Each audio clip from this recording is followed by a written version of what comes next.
That way I look a lot smarter if I put my glasses on.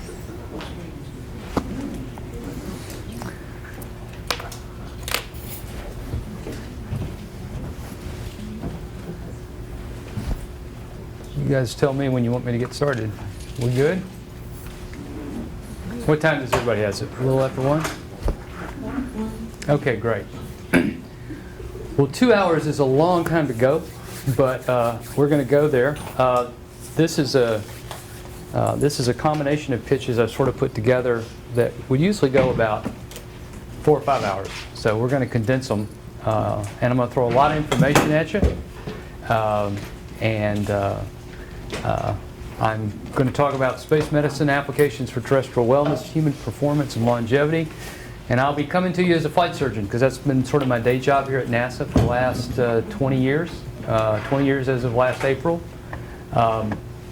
Working the clinics, supporting the astronauts as they fly. They do MBL runs, working mission control. I've supported about 26 shuttle missions and 2 long duration missions. And then I've been basically working the clinic the last couple of years. I run the clinic. And so some disclosures. This is the other stuff I do. I'm on the clinical faculties at UTMB and at Wright State, Departments of Aerospace and Preventive Medicine. I trained in internal medicine and aerospace medicine. And aerospace medicine is basically taking very healthy people and putting them in a very unique environment. Presently, I'm the medical director for the occupational and flight medicine clinics. I'm the lead for the Wellness and Human Performance Program and the ISS Fatigue Management Team. Hey, come on in. Hey. Welcome. You messed up my introduction. I had an introduction. You were going to introduce me? Yes, I was. Oh, I didn't know that. Yeah, all that work? I was just going to make it easy on everybody. I'll do it at the end. Do you want to do it at the end? Okay. Well, I have some little known facts that I want all of them to know. Oh, then let's wait till the end. Yeah. Everybody here.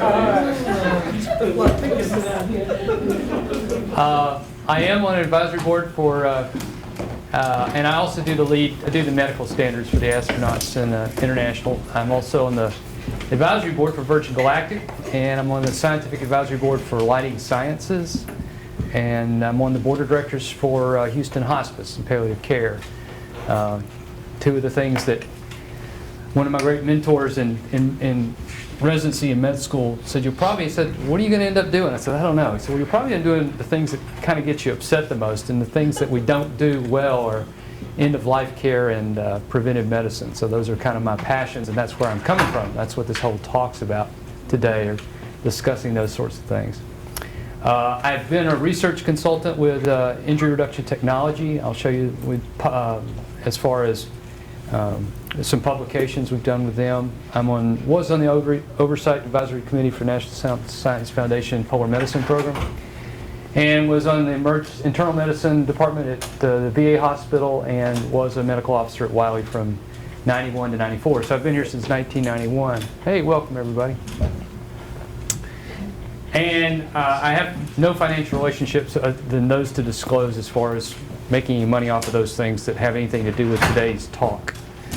So get that out of the way. So, space medicine, applications for terrestrial wellness, human performance, and longevity. That's what we're here to talk about. It all comes down to family, okay? A lot of it. And of course, we've all got a little, crazy uncle that's always going the wrong direction of the family. But you learn a lot in medicine. That's one of the first things we do is ask about family and your family history. And so genetics, as you know, is becoming more and more important. And we know from twin studies that basically genes are about 20 to 30% of us, okay? The rest of it is environment and how our genes handle those environmental stressors. And there's some populations that outlive us by 8 to 10 years with only 1 year's difference in death rate between male and females, and we'll talk about those. So personalized genomic medicine is really something that I'm just going to touch on. This is actually a whole talk in itself, but I've got a few slides. It's trying to individualize what your genetic susceptibilities are and your strengths are, and how you can use those to target different medical therapies. And everyone is an individual. I've got 14, 15 people on the space station, and everyone's going to work, is maybe taking a different sleep medicine. And you've probably heard in the paper about astronauts taking all these sleep medicines, and I'm happy to discuss that also, which is we do use a lot of sleep meds, but we ground test them, and we've developed a very unique program on how to do that. In other words, you want the right medicine at the right dose, at the smallest amount of dose you can, to work. Every time I prescribe, I hurt my arm or leg, what's the right dose of Motrin or ibuprofen or Tylenol for somebody? So we're always trying to titrate that medicine to the right dose. So let's talk basics. Let's talk genetics. Very basic. We've got about 20,000 genes in us with about 6 billion base pairs. And what is a gene? A gene is simply something in your body that codes and makes a protein that goes and does something, and may or may not affect how you end up with a disease or not, okay? Or avoids a disease. And so it's simply, a genotype is you've got these 6 billion base pairs that we can now copy and look at. And then we look at people that have certain diseases, and we see if there are associations. It may not be cause and effect, but there's something going on with this gene that, because it gets hit by this environmental stimulus, makes a protein that may afford us to be susceptible to this disease. And so those are the basics, and that's the 20 to 30% of the equation that we'll talk about. Now, genotype, this would be a phenotype of Michael Phelps at a very young age, okay? As he is swimming faster than these other little folks trying to get to the golden prize. But we all know that environment is huge, that if Michael Phelps smokes too much pot or doesn't exercise, that he is not going to make it to the golden prize. Trying to throw a little humor, trying to keep you awake. And my plane got in at 3:30 last night, so I'm at about a 25 to 30% deficit right now, so I'll be stuttering a lot, which I do anyway. The bottom line is Houston is home to one of the 6 genome projects. It took about $3 billion, and we sequenced, or not we, they sequenced Watson's DNA. It took 2 months and $1 million to do that. The good news is that the revolution in technology, polymerase chain reaction, you basically splay that DNA open and you photocopy it. And because the technology has gotten so incredible, what used to take $1 million in 2007, we're now doing the Kelly twins. Okay, we're flying identical twins. We're going to have Scott Kelly in orbit, and we're going to have Mark Kelly on the ground. And they're going to be controls for each other. So now we're going to hopefully get to see a little bit, an N of 1, of what the space environment, and that's what we'll talk about, what kind of effect it has on at least one pair of twins. So Mark will hopefully on the ground be acting as a control, doing similar experiments, eating similar foods, all that, just not being exposed to the radiation, the carbon dioxide, and all that kind of stuff. The other neat thing we can do is you don't have to sequence all 6 billion base pairs. You can actually, there are high targeted genetic markers that you can do. It's called a gene chip. So instead of looking at the 20,000 genes, you can look at around 1,000 genes that we already know a great deal about. And you can find out a wealth of information on that. And I'll show you, I'm going to use myself as an example. In 2013, it's $350 to go get a gene chip, which now you can go for 23andMe, you can go online. I'll take you online. You can put down $99. They'll send you a little box. You spit in the box. You send the box back with the mailman. And 4 to 6 weeks later, it comes back with a wealth of information on gene chips and your traits, your inherited conditions, things that you could pass on that aren't good, like cystic fibrosis and those sorts of things to your kids. It will tell you, report on 240 health conditions. It also got squashed by the FDA back in November because it didn't jump through certain hoops, and it was revealing information that they didn't think was sort of false advertising. Like, you're going to go in here, people say you've got this gene, and they were kind of freaking out. If you get the gene, you're going to get it. If you've got the Alzheimer's genes, you're going to get Alzheimer's. No, not at all. And people go, well, why would you want to know that? And certain people don't want to know that. Well, I would explain to you that you do want to know that because there's a lot of stuff you can do to prevent it. okay? It's the environment, and that's what you have to understand. You have your risk of Alzheimer's by walking 30 minutes a day, 5 days a week, okay? So you can probably make huge differences in the food you eat and the amount of exercise and the things that you do. So they're working with the FDA, and I'm happy to show you my 23andMe. You can go in and join 23andMe for $99. It's a wealth of information, and you'll find out about ancestry. I think it's starting to try to be a chat room. Like I get notifications, 13 of your fourth cousins just signed up to 23andMe. do you want to chat with them? I'm like, no, I don't. No. So they're very good about privacy issues, and the problem with some of this stuff is you can't lose your health insurance now because of legislation. You could lose your life insurance. Like the information I'm going to show you on myself today, if my life insurance policy knew about this, and I have life insurance through NASA, what am I doing? No. If they wanted to, if they were bad people, they could get rid of your insurance. And so those laws are in the works to try to be in place. Because what we need to do is we all have strengths and weaknesses. We all need to pool our resources to help everybody. There's always going to be ration health care. And I am doc of the day, hold on, in the clinic. And I will probably just hold on. Okay, sorry. I've got a resident over there, so he'll be fine. But anyway, and I'll walk you through this. Bottom line, having some genetic information might tell us this person's not ill or injured, he just landed in a Soyuz, okay? And these folks were on the same mission, and one guy's neurovestibular system is doing pretty well, the other's is not. So that would help inform us, what genes, it's not bad that you've got very sensitive neurovestibular system. They help you in some ways. It's just they don't help you be a fighter pilot or an astronaut when you're returning from 0G. So my whole deal, I'm going to speed it up now, or we'll be here all day, is looking at the genome, look at the environment, and how does that equate into wellness. And then I want to throw another hook in it, which a lot of people don't do, and that's longevity, okay? Because it's not just about the astronaut's career or mission, although that's a big deal, and I'll give you examples of that as I talk. It's also now, I have the great pleasure of taking care of a lot of the retired folks. I sat down with one this morning for about 2 hours with a medical list like this. And actually, those are the folks that I'd like to talk about. And that's what, since I'm turning 60 here in another month, I'm kind of interested in that also. And it's nothing Grandma didn't tell you. It's what you eat, it's what you breathe, it's your fitness, it's your strength, and it's your psychological well-being. And the number one question I ask to see how someone's doing psychologically is a very simple question. How are you sleeping? Okay, it's like my fifth vital sign, okay? So that's very important. If you're sleeping well, you're probably doing well, okay? And we'll talk more about that. I'm also going to try to talk about, again, go through this, but I'm going to try to give you my gestalt of my experience on what you should be eating, what you shouldn't be eating, what you should be doing, or this and that.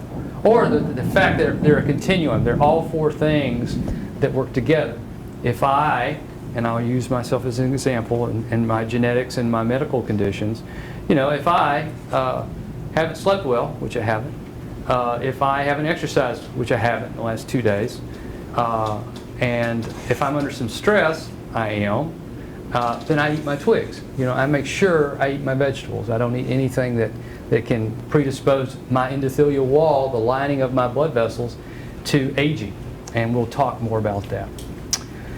So what to eat? Well, Time Magazine one day has all these great things like, kale and vegetables and fruits and lean meats, and the next day they come out and say, eating butter is fine, okay? So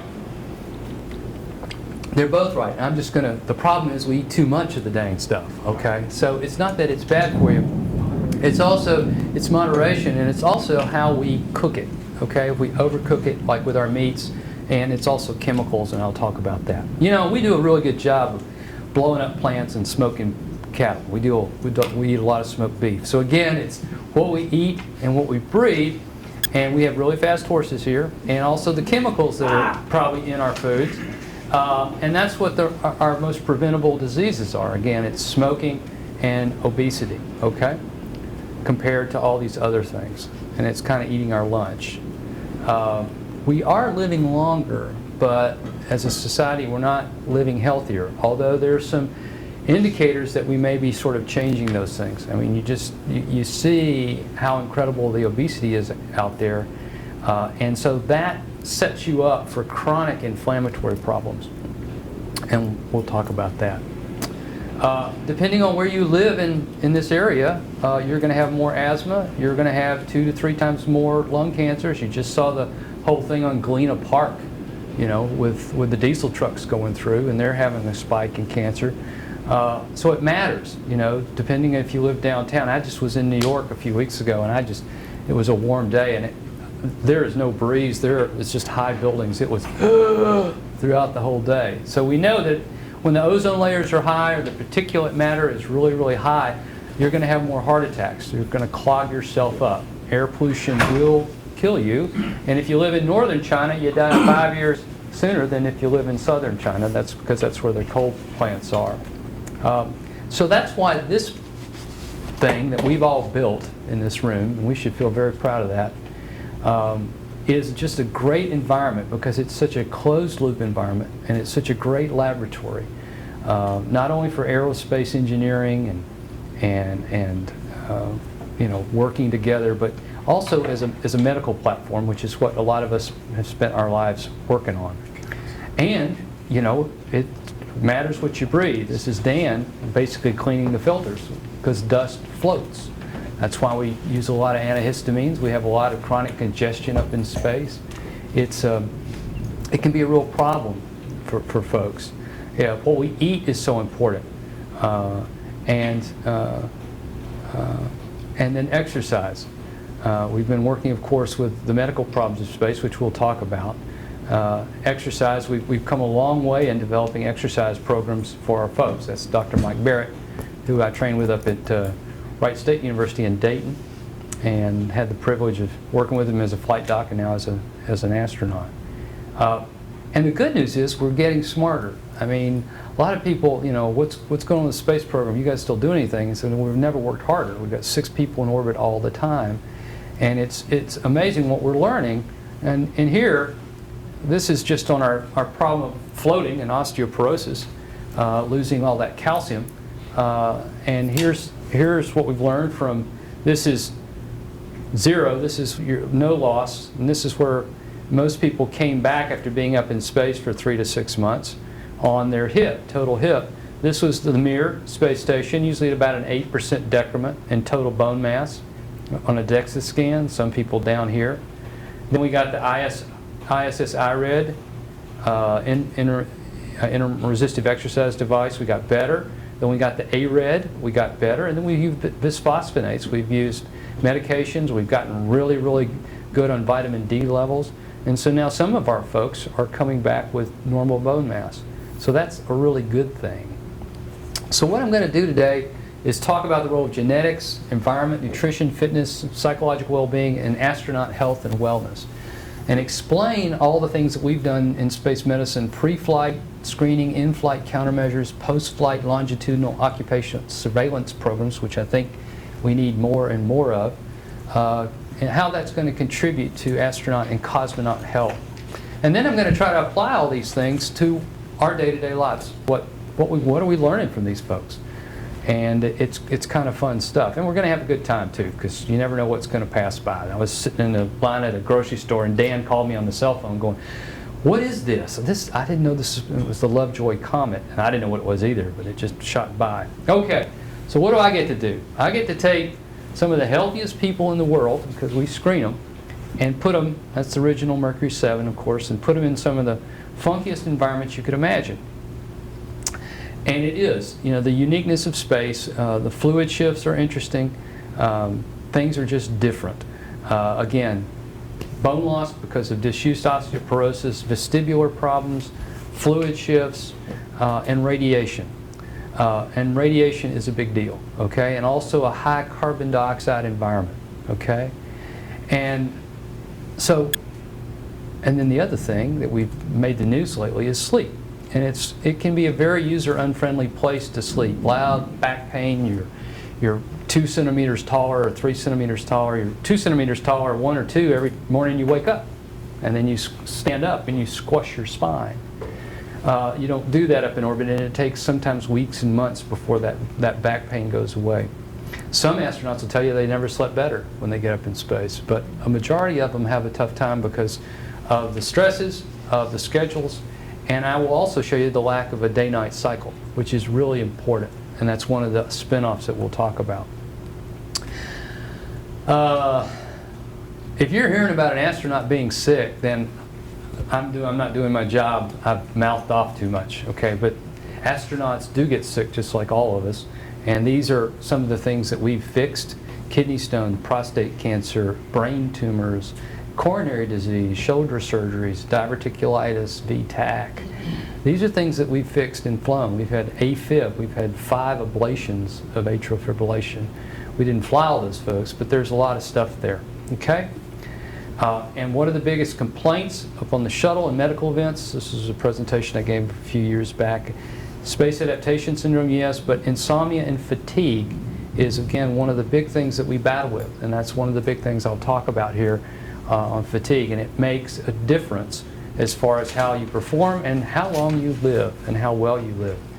And again, having this platform, having the International Space Station, and living for long periods of time with a lot of folks, lo and behold, you find out what's going on. We've got a visual impairment intracranial pressure problem. Okay, it's just been come out in the lay population now of several publications. So what's going on there? Well, people are not draining their brain well. That fluid shift going up. I mean, think of if you basically lived at an 8-degree head-down tilt all the time. Some astronauts said they feel like they've got their head in their lap a lot of the time.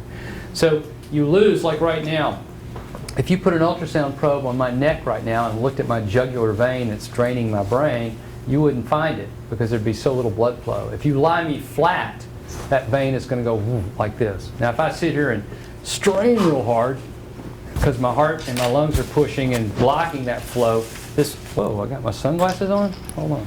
I didn't know that. Cool. Okay.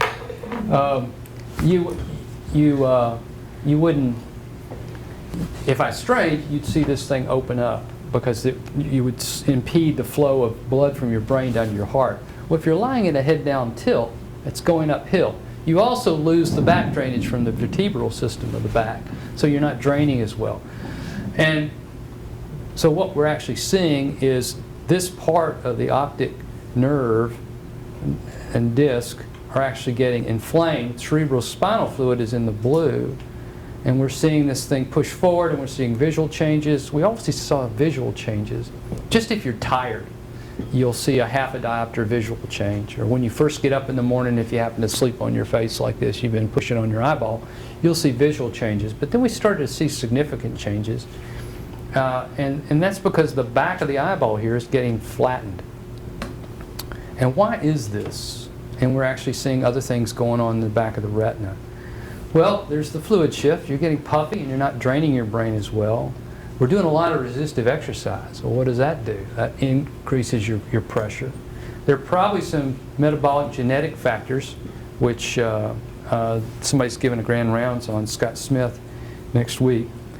Carbon dioxide is a big deal. Carbon dioxide seems to be the boogaboo for the planet. It's also tough for us too. We have about 5 to 10 times the amount of carbon dioxide that we have in this room right now up on the space station. So carbon dioxide is a potent cerebrovasodilator.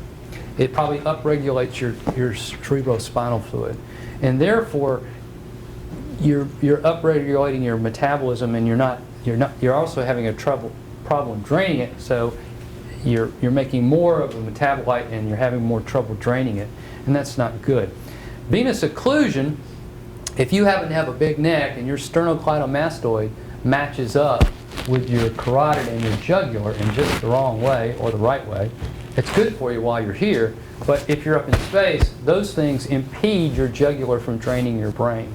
And then finally, I'd tell you that, yeah, Dr. Barger published using ActiWatch that during docked ops, the astronauts average about 4.7 hours of sleep a night. And then during regular ops, around 6 hours a night. Now, all of us at a time would say, hey, that's pretty good, 6 hours. No, it's not.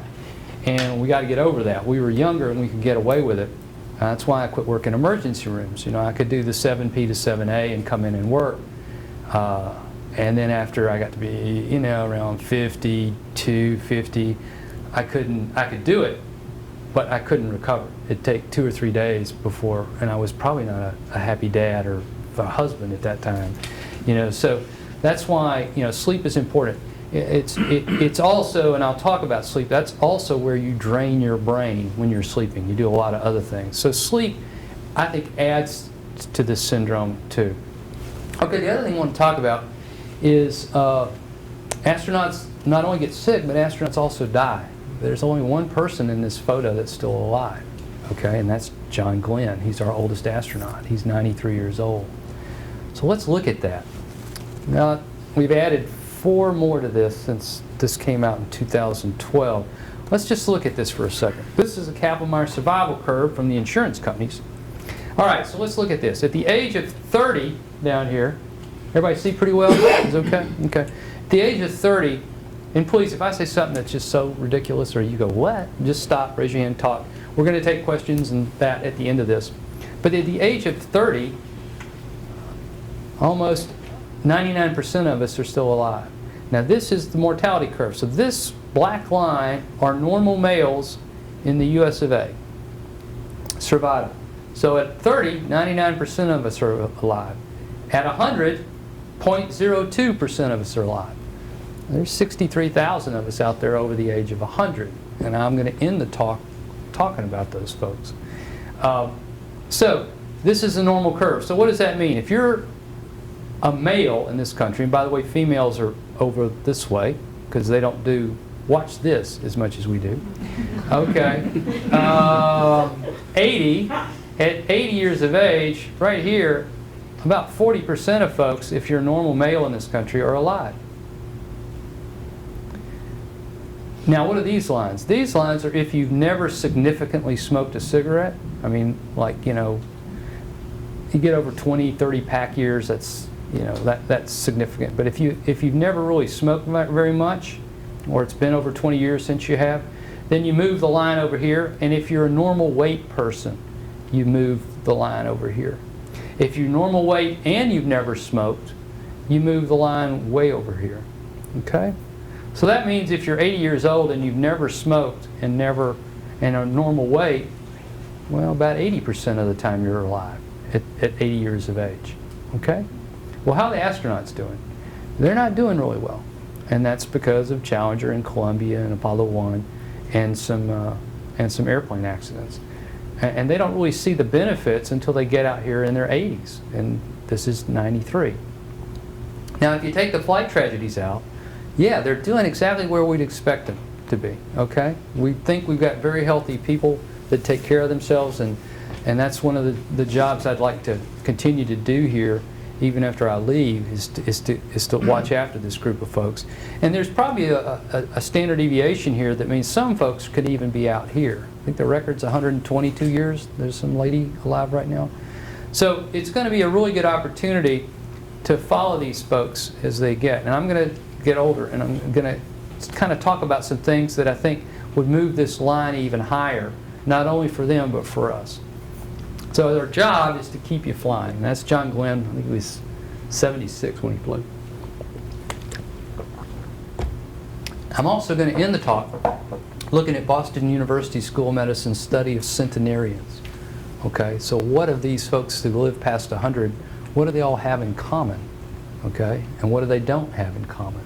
How did they get there? And that's kind of fun. This is actually, I can give this to you, and I'm in the, you know, you guys can email me anytime. I can send you my list of deals. This is a fun thing. This is actually a centenarian risk model. You can plug in your social history, your family history, and your medical history, and it'll tell you based on these people how long they think you're going to live. And it's fun to go back in there and play with things like daily flossing will give you 6 months to 3 years more life. Okay? So, you know, it's up to you. I try to floss. You know. Now, So what I'm trying to do here today is we're kind of, my job, or our job as flight docs, is mitigating risks through medical screening. Let's not send anybody up that has significant disease, and if they do, then let's get rid of it so they don't. If they had a kidney stone, let's get rid of that stone, and now we think we know how that stone formed, and we think we can prevent it. We think we've gotten smart enough now that we can fly people that have had stones, certain kinds of stones. And so we're doing that. Or let's find coronary disease really early. Let's fix it. Let's reverse it, which you can do now. And let's try to be able to fly those folks.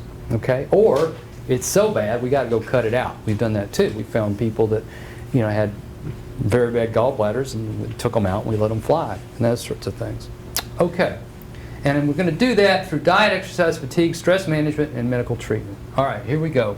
Again, genome plus environment, wellness, longevity. And those are our topics. So let's take each one of them, and I'll tell you, I'll give you an expert that says, I don't care what you do, it's what you eat. No, I don't care what you eat, it's your fitness. No, you got to be able to sleep. It's all the above, okay? So, and I'm going to do it with public enemy number one. I gave this talk at Safety and Total Health Day to the Astronaut Corps because one of my good friends, Dr. Shaskin, over in Russia, one of our flight surgeons, basically had a big heart attack, and everybody's kind of going. He was supposed to give this talk to the Astronaut Corps, avoiding heat stress, and Greg was over in Russia and had a heart attack, and we didn't get the defibrillator to him in time because he was out running. So don't run. No, no, sorry, that was trite. I didn't mean to take away from this, but great guy. And so I was trying to explain to them what happened here, and I'm going to try to explain that to you guys as best I know. Bottom line is cardiovascular disease, 1 in 3 of us are going to die of it, maybe 1 out of 2 of us if we keep going where we're going. And I'll show you that there's no reason for anybody in this room to ever need a stent or ever need bypass surgery. Really, there's no reason. Okay?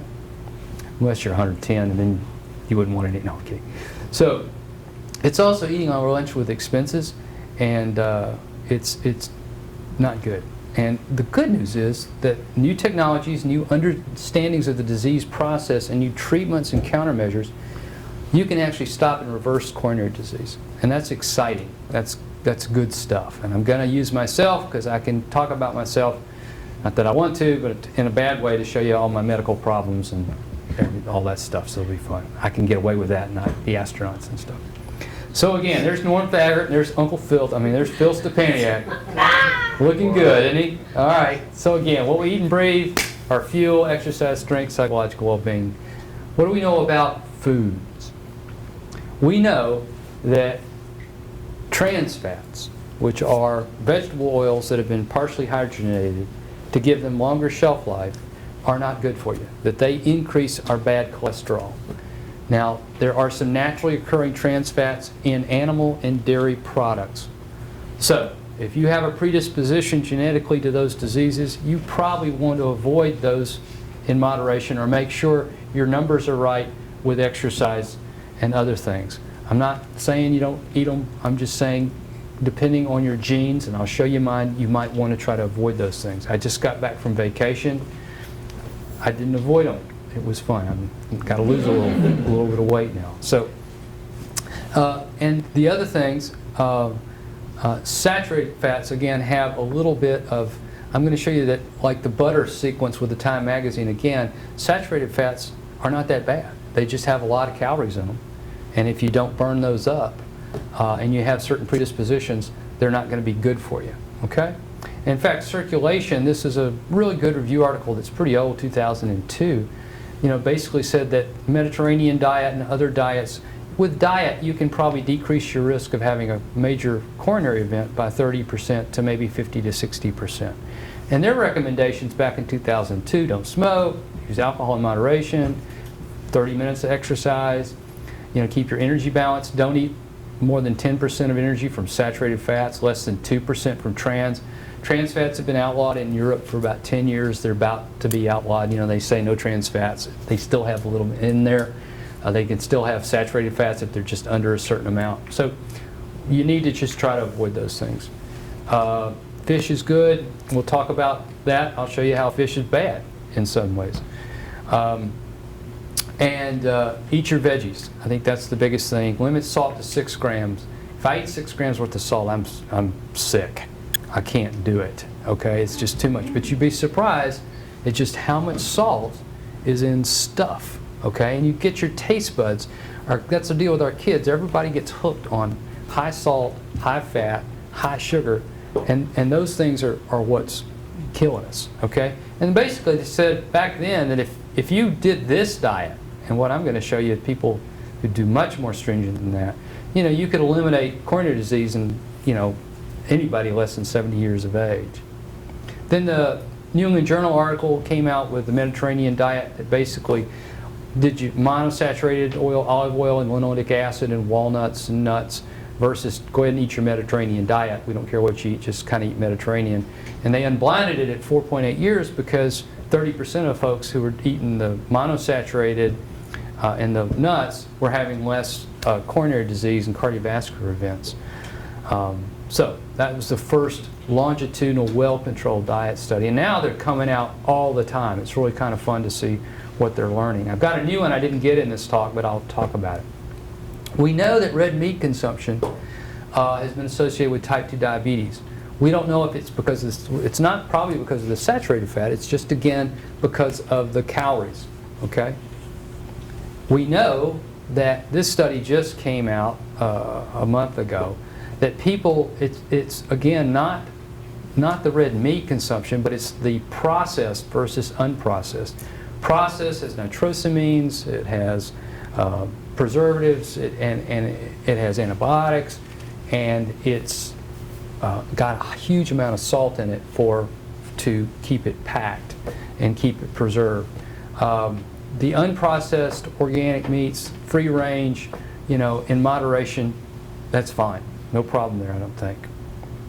Now, this is, of course, my family, my kid and my wife and myself. We had to go to the Vortex and get the triple coronary bypass burger, which is $28.95. 4 meat patties, special sauce, 3 fried eggs, 14 slices of cheese, 10 slices of bacon, all packaged between 2 grilled cheese sandwiches. Now, if you just took a bite of that, that would be fine. But who can just take a bite of that, So that's the problem, too much. It's just, give me a break. That's why it's called a Vortex and looks like that, but that's in Atlanta. So anyway, what we're finding is a lot of high meat and refined sugar diets are actually changing the gut flora in your gut. There's a different kind of bug that lives in you if that happens. Sorry, man, call you back. So that is sort of the new study. They're finding that our gut, our biome in our gut is probably the biggest endocrine organ we have in us. There are more critters that live on us than there are us. And so changing that making sure that your gut flora is the right kind is probably cuts down on the inflammatory process. I mean, simple diet changes help arthritis. They help change. They did one study where they took, gut flora from obese people and put it in mice. They got obese. They put and went back and forth. And so they're just starting to study that. And so that is something that will be something that we look at in the future. Glucose. Your glucose, everybody said, I don't care what you eat. I don't care what fats and what meats and all that you eat. It's all sugar. And it's not all sugar, it's both. If you eat a lot of meat, you're going to have a lot of LDL and a lot of saturated fat. If you eat a lot of sugar, what we're finding is that what the sugar does is make the LDL, the bad cholesterol, low-density lipoprotein, it makes that a tighter, more compact, denser unit. So it's smaller, it's just as dense, it's got just as much bad goo on it, and that can get through your endothelial lining, which I'll show you pictures of, and that can form this immunologic goo that's in your deal. Also, there haven't been a lot of good evidence that antioxidants and vitamins in vitamin supplements are that big a help. I take a multivitamin, I take a half one in the morning and a half one at night. That's not going to hurt you, and it probably will help you. But what you want to do is get those antioxidants from food. Okay, that's because there's so many cofactors we don't know about, and it's hard to pack all those things in one little tablet. Now, the thing's not out on supplements and cancer, so I'm not saying what you're doing is bad and this and that. I'm just saying that the studies so far haven't shown any real benefit from supplements as far as coronary disease go. All right, let's look at the anatomy. This is that single cell endothelial cell lining of your artery. This is your Teflon, okay, of your lining. And that's through every one of our arteries, okay? It's there. And it is cross-sectionally, it is a one-cell, living, breathing wall, endothelial wall. In fact, this is what gets decimated in Ebola. In fact, they're starting to treat Ebola with statins. Statins lower your cholesterol. They also are an anti-inflammatory properties that probably stabilize this endothelial wall. They've always known that statins decrease the death rates from heart disease a little more than the amount of the LDL they drop. And so they think now that it's probably the protection of the endothelial cell wall. Don't know, but that's out there. So, and this is the New England Journal of Medicine. This is one of our most prestigious journals. This isn't Smith going online and pulling something down, okay, off of, because I get that from certain people. You know, you've got to have evidence-based medicine. This is not voodoo, and I hope I'm not getting any of this wrong, but it could be proven wrong later. So be skeptical and ask questions. But what I know is, what I think I know, is that if it's not just the amount of LDL, the more LDL, bad goo you have here, I mean, when you pull blood out of somebody who has a genetic hyperlipidemia with high triglycerides or high LDLs, it turns to wax. If you put your steak in the refrigerator the next day, it's got a waxy goo on it, and that's because that's the fat. Just like when the French flew the French food on Peggy's mission and they opened it up and they thought, we've got fungus among us. You know, it was all bad. It was actually just the fat. It congealed on it. So that's what's going on in your blood system, and therefore your viscosity of your blood is a little higher. Your luminal pressure might be higher. Your coagulation factors and your immunologic insults and your inflammatory stressors and chemicals, these could all be affected.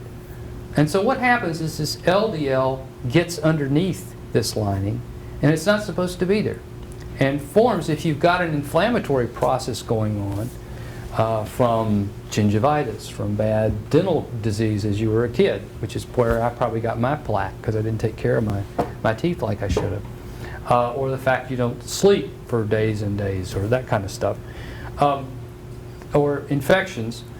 You form an immunologic goo here, okay? Now the good news is, New England Journal, that with certain foods and certain things, such as polyphenols, flavonoids, omegas 3, 7s, 9s, resveratrol, thank goodness, red wine, okay, that you can actually go in here and break these reactive oxygen species up and transport them out. You can actually remodel some of this, what I call goo, okay? And you can also do it with sleep, stress reduction, exercise, and statins. And it's also just not what's going on in your heart. Everybody thinks about your heart. Well, it's also where your blood vessels are the most. They're probably in your brain, okay? And there actually are some data coming out now that we're actually starting to make a dent in Alzheimer's and dementia. But certain people have these little lipoprotein carrier moieties that carry out the amyloid plaques that your brain makes. The waste material of your brain is carried out by these ApoE lipoproteins. And if you have the ApoE4s, you don't do a very good job of transporting them. So don't get the goo up there in the first place. If you got the ApoE3s, you do the average amount of carrying. So on average, everybody's got a 7.6 chance of having Alzheimer's in this room. If you've got ApoE3s, that's what you got. If you got an ApoE4, then you just double that. And if you're homozygous for ApoE, so you got a 4 and a 4, you're now 5 times that, or you're 40% chance of having Alzheimer's. Okay? Do you want to know that? I do. Okay, because I want to make take precautions to avoid it. You've got a 60% chance of not having it. And if you exercise, you now have a 20% chance of having it. And if you eat the right foods, you probably have a 5% chance of having it. So those are things you can make a difference. So that when you're 95, you're going strong. Okay. So John Belmont, who gave grand rounds here a month or so ago, is at the Baylor College of Medicine, and he's one of our go-to people. We're having a genetic screening. Well, we're having a woman summit next Wednesday, looking at money's no object. How would you screen people for ovarian cancer, for breast cancer? What would you really do? Would you do really mammographies every year? No. Would you do mammographies, MRIs, and ultrasounds? You know, what would you do if money was no object? Which is one of the things we get to do here sometimes when we've got such a small group of folks. And then if we do that long enough and show some benefit, then that we can spread that out to the population. What genetic screening would you do? If you've got BRCA1 and 2 genes and you've got a 65-75% chance of having breast or ovarian cancer, what would you do? Would you fly that person on space station? Yeah, you would. But you would want to do better surveillance down the road after they left the core, I think. Anyway, those are issues we're going to talk about. Well, you could go, and for $350, you could go get your 1,300 gene types done.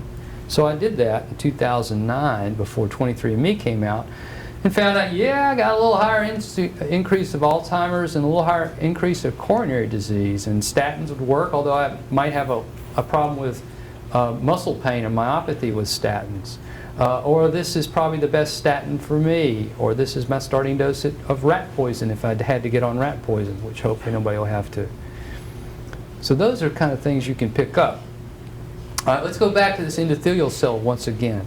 It not only is a barrier to LDL cholesterol or bad cholesterol, it's also a living tissue that makes nitric oxide, which is a potent vasodilator. Okay? That's why arginine, an essential amino acid, that's why you see bodybuilders eating tons of arginine, so they can make a lot of nitric oxide, so they can build their blood vessels, so they can make these giant, funky-looking muscles. And the point is that if you have a lot of oxidative stress, then you don't make nitric oxide. And one of the measures of telling how well you're doing with nitric oxide is how much, after you've clamped an artery and you've ultrasounded it and you release it, how much that artery overshoots from normal, how much it dilates. And so you can do tests like that. I did a test on myself. It's used in cardiovascular. We do it here at the lab, which is, you know, you just go over, find Dave Martin, say, hey Dave, let's run a little experiment. So I got up 3 hours later, I ate my low-fat, 300-calorie breakfast, and I got a 12% dilation. 3 hours later, I ate my piece of American cheese and piece of bacon, I got my 8%. And that doesn't sound like a lot, but that is a significant amount. I'm saying that if I'd exercised that morning, I probably would have dilated even more. My point being that you can't get in a rut. You've got to use all these things at your disposal to lead a balanced, day-to-day balanced life. And once again, if you can't sleep, can't exercise, then eat the right foods and try to make a change the next day, like I will tonight. Okay, let's look at the coronary arteries. How am I doing? Doing pretty well. Okay, those are the first arteries. Your heart actually pumps blood to itself. So those are the first arteries off your coronary, off the aorta. Okay, right, left coronary artery. And the gold standard, and there you go, okay? There they are. And the gold standard for seeing if you had disease is if you've got blockage. Now, you're not going to see blockage unless you have a 70% lesion, okay? And this is what we thought happened, sort of sludge in the ice machine kind of thing, and then you threw a plaque and that messed you up. So, fortunately, new technologies like borescopes, for looking at cracks in wings, you can actually put an ultrasound probe, like you do a cardiac cath, in the artery, pull it back, and measure the amount of plaque. So this is an ultrasound probe. These are things from Steve Nissen. He's the head of cardiology at Cleveland Clinic. One of our consultants. That's the other thing I love about NASA. We get to talk to some really, really Sharp people when we need them. So this is the ultrasound probe looking straight at you, and that is that endothelial wall lining right there. Okay? That's the artery. And that's a normal looking artery. That's a normal looking artery. Well, that's got a little plaque there. Okay? And you can see it's sort of starting to narrow. So what we thought used to happen is you slowly built up this goo and it clogged it up and you got a heart attack. Or you threw a piece of this and it went downstream, landed at the tip, killed this little piece of tissue here, and that upset that piece of tissue, and it starts, instead of your electrical system going boom, boom, boom, boom, this now starts to fire and take over, and you do this. And then your heart does that. The rest of your heart's fine, it's just your electrical system's got out of whack, and that's when you do that, and then hopefully it comes back. We've had a past center director here who has been shocked multiple times and is doing fine now. So it can happen. And the point being that I can show you a few things today that there's no reason for anybody here to rupture a plaque to have that happen. There's no reason. Okay, and here's why. Here's the Glagoff remodeling theory of early atherosclerosis. Remember, you get that little goo forming underneath here. And if you keep doing what you're doing, you keep building this goo out. Okay? Well, your artery's fine, except you're building this goo. So here is a cardiac cath with a completely normal artery. In here, it's completely normal. You're doing, whatever you're doing, you're great. You've got great coronaries. Well, actually, you've got a big plaque sitting out here. Okay? Here, completely normal coronary artery with a completely large plaque sitting here.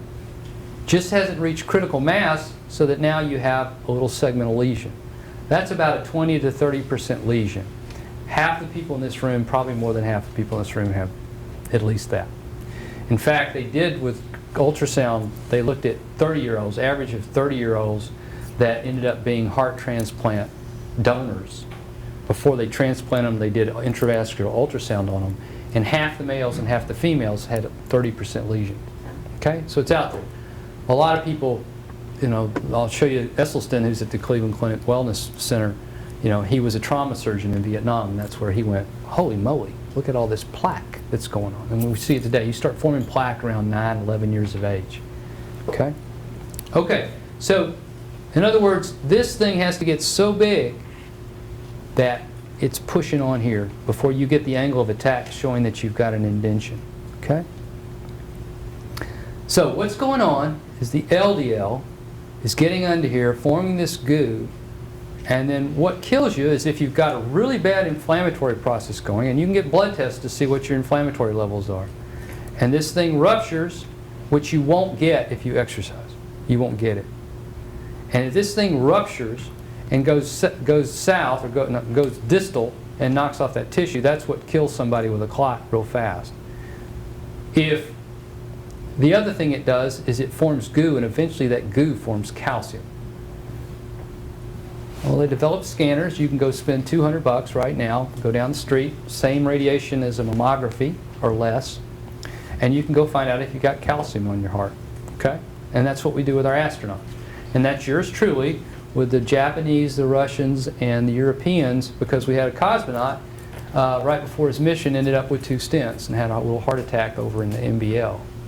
We went, whoa, we got to start screening these guys a little better, because once again, a stress test, you've got to have more than a 70% lesion. Okay. So we decided, yours truly got on here and got his scan. And so what you see, looking down at the heart, this is the aorta, you see a little calcium. You see a lot of calcium. And so for your age, you can find out what your calcium score is. So there's yours truly getting his. And I had pretty bad cholesterols. You know, doctor healed that self. I was about 25, 30 pounds heavier than I am now. Wasn't sleeping, was stressing, you know, was working at NASA. No, I'm kidding. And I love this place. And so here is my scan, and you see white calcium shows up. That's my spine, that's my sternum, these are my ribs. And this is my heart, these are my lungs, And there's my coronary calcium right there. So I've got a little calcium on my LAD. So what I've got is a score of 130. So I'm in the moderate plaque burden. And if you're an astronaut and you're over 100, and we've got 3 who are over 100, you're dinged. You're done. And then we're going to do a cardiac cath or an angiocath. And if you've got lesions, you were done until recently, till we came up with a reversal model and showed that over 4 years we actually took somebody's triple vessel disease and reversed all of its lesions. Okay? And that person is on flight status. So that's the good news. So here's this. Okay? So this is Smith's super gross simplification model of progression and regression. You know, calcium won't kill you. Calcium's fine. You can have calciums of 9,000, 10,000 and be in your 90s, which people do. It's the plaque, the goo, that builds up that will slowly cause this to pinch in, and that's when they go and put a stent in. But you can get rid of this and you can reverse it, and I'll show you that. Dr. Nissen showed it using medication, diet, and exercise when the LDL was under 80 and the HDL increased by 15%. You increase your HDL by 15% by walking 30 to 40 to 50 minutes a day, 5 days a week. You get your LDL down by eating the right things, or you get on a medication or exercise. And they published this in the New England Journal in 2011 for the first time, although for about 10 years they've been showing reversals that have been going on before this. And again, Steve Nissen, Christy Ballantyne's here in town, he's a great guy to go to, showed that statins and medications, they saw regression in folks, and they saw actually regression using Crestor and Lipitor. That's because pharma could afford to pay for these meds to do these studies and pay for the intravascular ultrasounds. Okay, nobody wants to go and get an ultrasound probe down his coronary artery. So what you can do is, what's the next artery really close to there? Well, it's your carotids. You can feel them right now, okay? So you can actually go and measure this intima medial thickness of your carotids. We have a machine over in our clinic. We do it, everybody comes in every year, okay? And what we're looking for there are little pieces of plaque or thicknesses that are thicker than they should be, okay? And with an ultrasound probe, and we measure a centimeter's worth of it in the same place. And this is actually software technology. It was developed by NASA. And here is my carotid artery, and here's my carotid intimal thickness and my measurement on my right side over here, okay? You want it under 1 millimeter. That's the thickness. So I'm 0.7 millimeters, and at the time I was 56. Here's the scale of bad, okay, good. So at 56, I had the artery of a 52-year-old on my right side. Well, hey, cool, I'm all right, doing okay.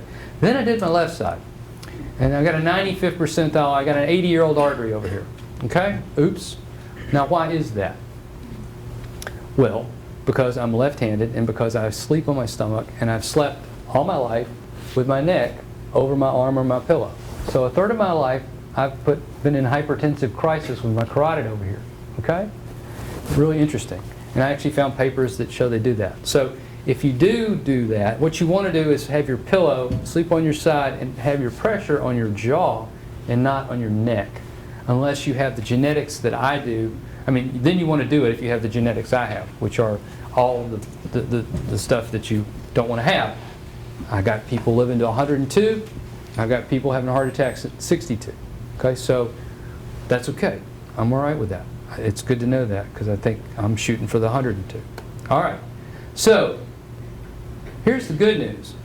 And these are actually astronaut normals. 3 years later, my left side has gone from 1.03 to 0.66. And my right side is down to 0.48. So I've reversed these plaques in my neck. Okay? So I feel pretty good about that. And that's what you can do, and we can follow that very easily by doing this. Okay, so let's look at some examples of people who say it's all about what you eat and have had some success with looking at that. So I'll tell you how far you can go one way and how far you can go the other, and what's probably the right way to do it. And this is Caldwell Esselstyn. He's pretty famous now. You can Google him. You can Google Sanjay Gupta's The Last Heart Attack. And he's at Cleveland Clinic. He was a trauma surgeon in Vietnam. He won the gold medal in rowing in 1956. He's a good guy. And he's at Cleveland. And he took people who are friends of his in Cleveland Clinic who basically a small group of folks in 1985 and 88 before statins that had distal lesions, like a friend of his who's a thoracic surgeon, who had a distal lesion that was too far to bypass and too distal and too long and tortuous to stent. So you had to treat them with medicine and diet, okay? And that's what he did. And he put them on a very austere diet and an exercise program. And he got a total, this is what all of us should be shooting for in this room if you know your cholesterol numbers, of less than 150, and you want your LDL under 80, okay? Unless you're one of those people that has an HDL that, you know, like 95 or something like that, which is the good cholesterol, okay? But these are the numbers you want to think about. And I'm happy to chat with you. Anybody in this room offline, you just call me over at the clinic, okay? If you want to go over your numbers. And so how did he do it? He did it strictly with grains, legumes, lentils, vegetables, fruits. So complete vegan diet, which is hard to do. But if you do it and get on it and try it for a couple months, you get your set points changed and you find some staples that you really, really like. And you can't eat the salt, you can't eat the sweets, you don't want the fat. I can't eat a salad with salad dressing on it now. I mean, they bring it to the side, or I use balsamic. I can't do it. I don't like it. And so that's how you get your set points changed. So that's a good deal. You know, I use lean meats as a condiment, but I don't eat that because I have these genes that are not good. I also have a lipo A gene, which is it's got an extra protein. It goes around and it bangs into that endothelial wall and is not good for you. So you treat that with the same thing. You get your numbers right. So his thing is don't eliminate, just get the oil, get the protein, all get it from vegetables, okay? And avoid these things. Now, why would you avoid fish? Well, because we got a lot of crap out there. Excuse me, we got a lot of mercury out there. Got a lot of stuff out there. And I'm an example of that. We do a heavy metal profile over here in the clinic. So I can check for arsenic, cadmium, lead, and mercury. That's why you have warnings on tuna cans for pregnant women, okay? So yeah, my mercury level is high, okay? So I got to watch my fish. I got to slow down on my fish, okay? So you want to avoid these things. Now these are people, he used this on people that had disease, that were actually having chest pain. Where most people right now, if you have a little instance of chest pain, or if you get, say, stand up real fast, you get a little dizzy or you get a little short of breath, and you go to the emergency room, or you get on a treadmill and you have a little abnormal treadmill and you've got maybe a 70% lesion or a 60% lesion, they're going to put a stent in there or they're going to bypass you. And I would say, you don't need that. You can simply reverse it by doing these things, okay? And that's the new paradigm that's out there. Why is chicken on it? What? Chicken, what's the fowl on it? This is again because a lot of our fowl is processed, has chemicals in it, and because these are for people. This is one end of the bell-shaped curve of life. This is really strict. These are people who have gotten Clinton's on this diet. Bill Clinton. He got bypass surgery and then he had to went on Ornishes and he had stents and now he's on this. There are people now getting on this diet and reversing their disease and not having to have surgery. I mean, think about it. If you got cancer and you had to go through chemo, think about what you'd do to do that. Versus this kills more people than cancer, you know, and you're just going to get on an austere diet. You can just change a few things in your diet to make a big difference, okay? Or you can get on statins. Some people can't handle statins, and there are going to be new medicines out too. But, and then I'll tell you about exercise too. Here, we're going to get to that. And we're doing okay. Okay, we're doing okay. They said 2 hours, so that's what I prepared. If you got to go, you got to go. I have no problems with that, everybody. Okay. So again, these are for people having chest pain that don't want to go have bypass surgery. Yes. Part of your 2 hours is at the end, they're supposed to have the evaluation and stuff, so you really got an hour and a half. Got it. Then I'm rolling. Here we go. Okay. So good news is, this is what he did with his patients, with a small group of people. Okay, and that's documented. His book is really worth reading. I have no financial gain from this. He's just a good guy. He gave a grand rounds here. Well, a couple of our folks have been on his diet. I've been on his diet, and you know we've seen reversals with it. And it sounds like it's impossible to do. You got to work at it. You got to cook your own food. You've got to be creative when you go out. but it is something that will help you. You'll feel better, your cancer rates will go down, your inflammatory processes go down, your joint pains will go down. It's definitely the thing to do. Okay, so that's some reversal there. Butter, what to eat. This just came out from the American College of Nutrition. This was in the Chronicle. Chronicle does some good stuff. Let's not forget, it's just not about heart disease. It's also about cancer. And these are things that have been associated. Don't know the cause and effect. Don't know if it's there. But in looking at diets, these are their new recommendations that they've come out with, American Journal of Nutrition here. For prostate cancer, dairy products and calcium supplements don't seem to help guys.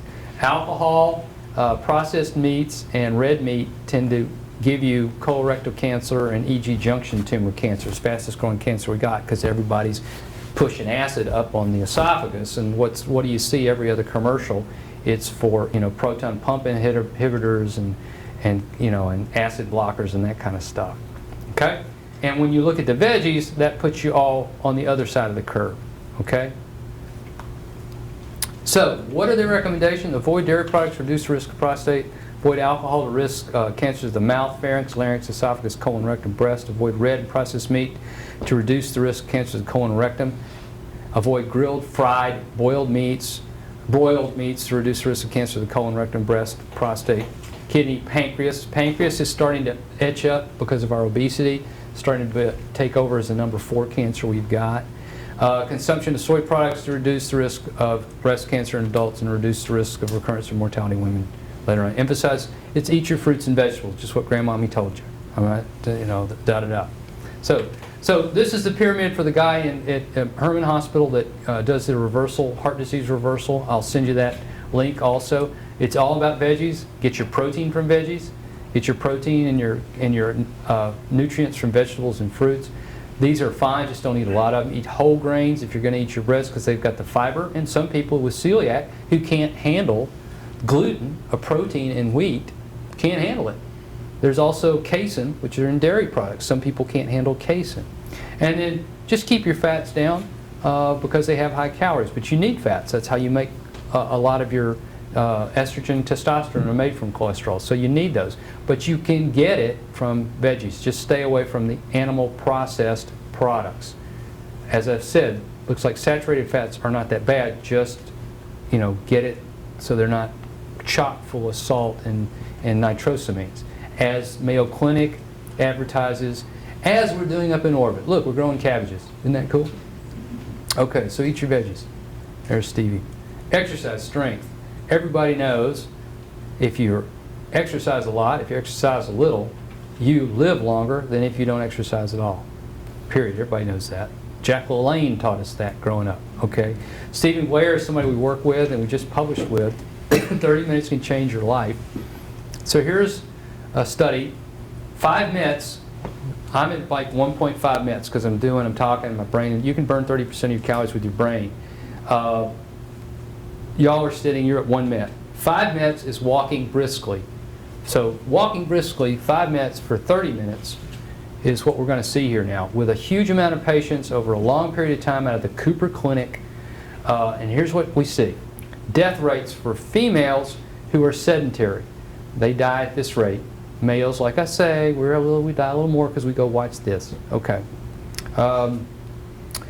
If you walk 30 minutes a day, 5 days a week, you halve or third your death rate.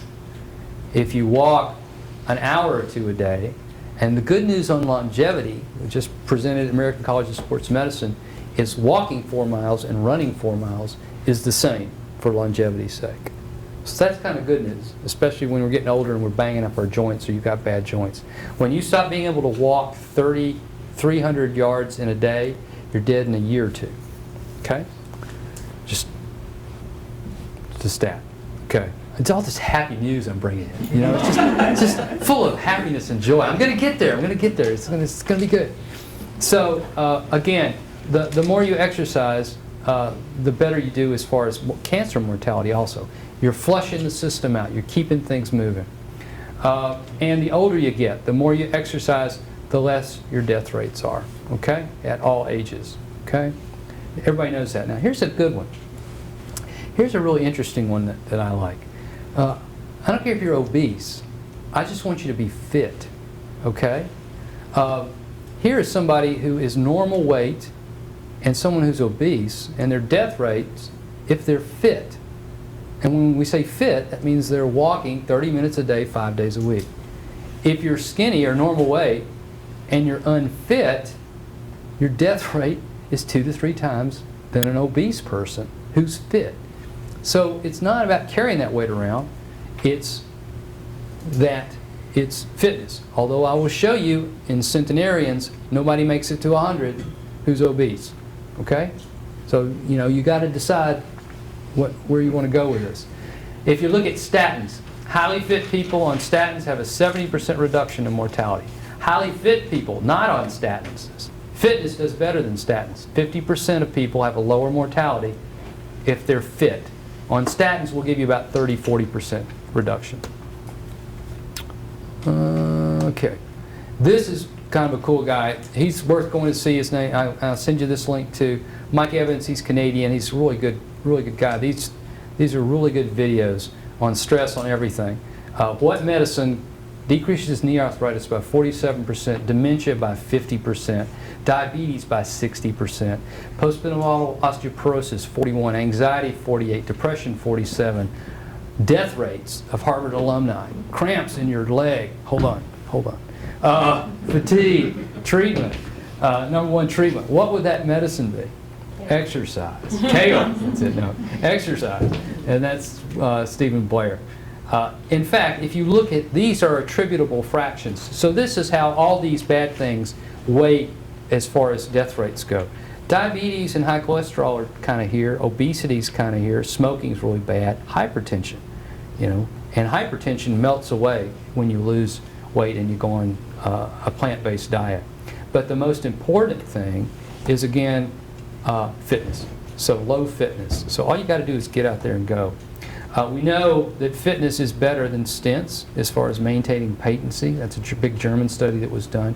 The other thing we found out, they published this study in 2008 on muscular strength associated with mortality in men. So muscle strength.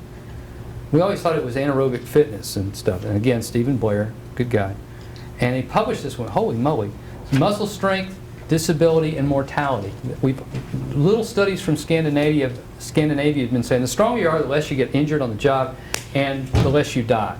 Well, what have we been doing on our astronauts since 1985? We've been doing isokinetic testing on them. We've got this incredible database of knee, shoulder, and back isokinetic testing. Okay? And that's what we do. Here's Peggy 2 days after she comes back from being on the space station for 6 months. We're on an isokinetic machine. Isokinetic machine means no matter how strong you are, it's going to go at 60 degrees per second, back and forth, no matter whether it's me or Arnold Schwarzenegger. Okay? And you develop these torque curves. And there's my torque curve on my left knee.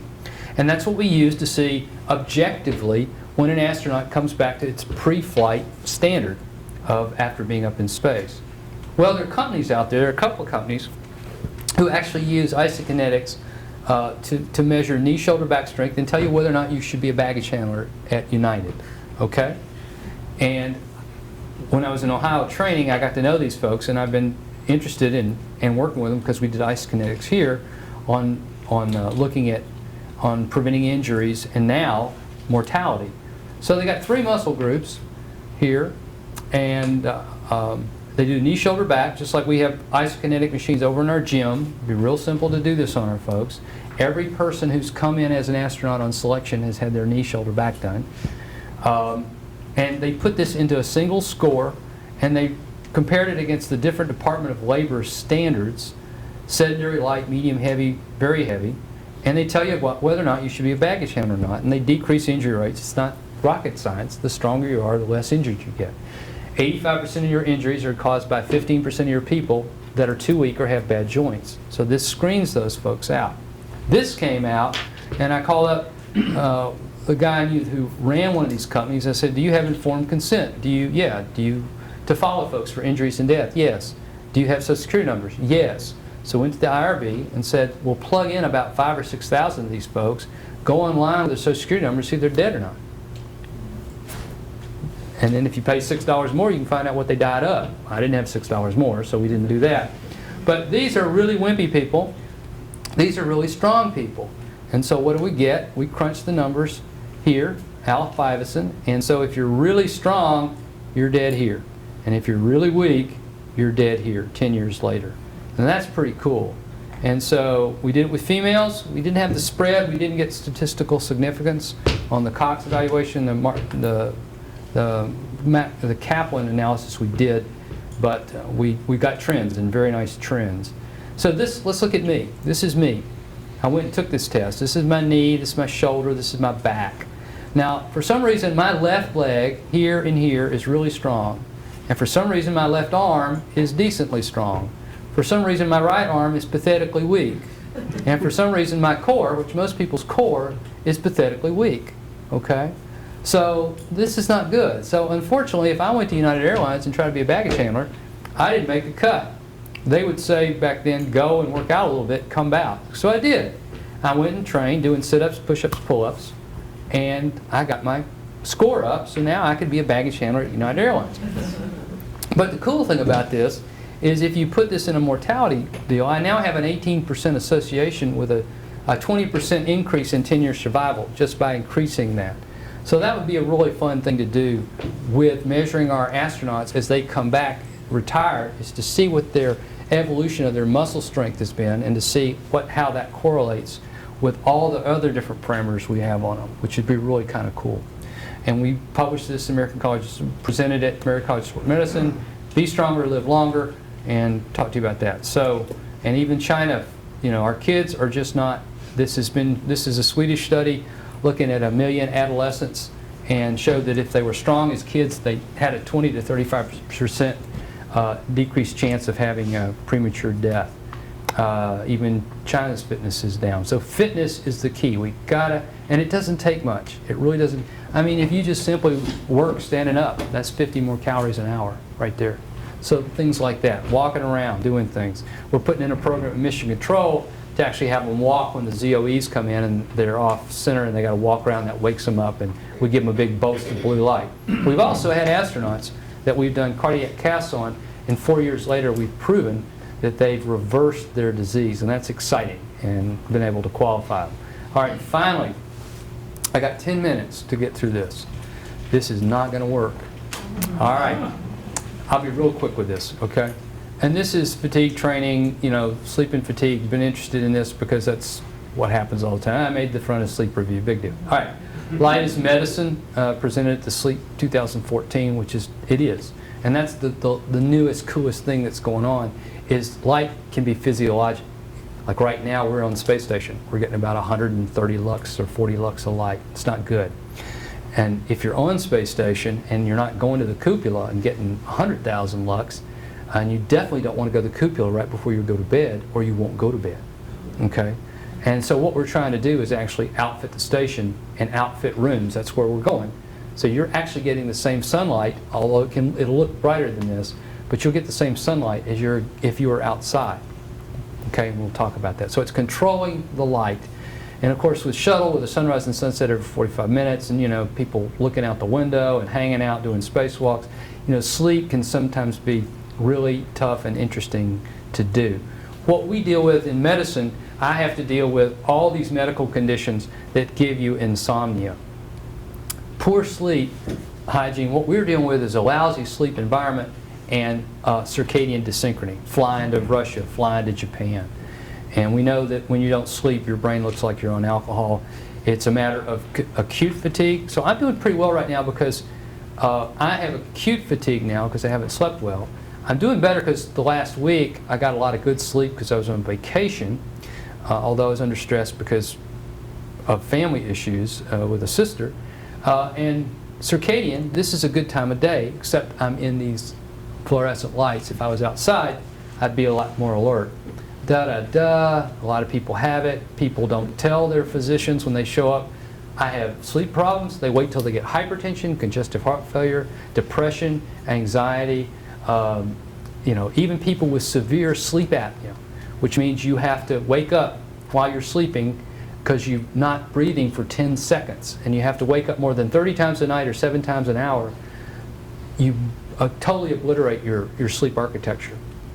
That's why with a head cold, you can be in bed for 8 hours, wake up, and you feel like, I didn't get any sleep. I didn't get any sleep. I had that happen because of my wife's cats. All right, so stress. Stress feeds. Stress, insomnia, they feed on each other, and that's what gives you problems. You need sleep. You need 7 to 9 hours of it at least.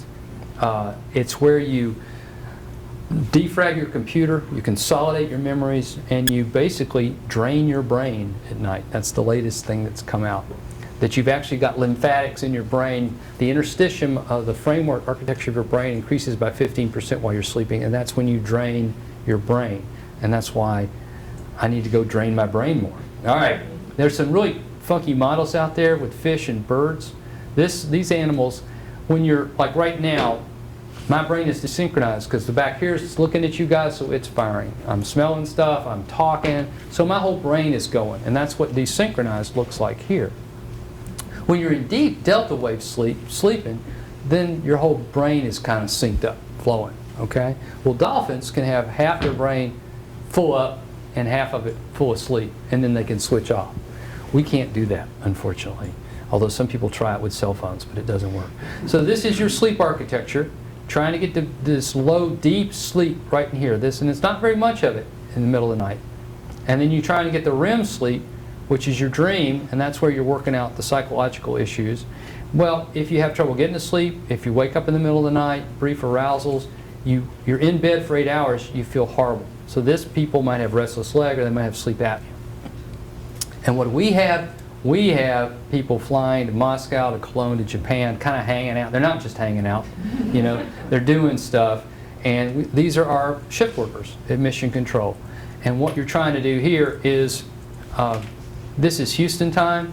This would go to Baikonur and spend 2 weeks, get well adjusted, and then you launch. And then you've got to take a power nap here, and then you launch, and then you're on the Soyuz, and then you dock. Or you launch here right when you shouldn't be launching. You launch, but we do anyway. You've got to take a power nap here, and you dock 6 hours later. Okay? Or you're doing this kind of stuff in orbit. So this is when it's hard to sleep.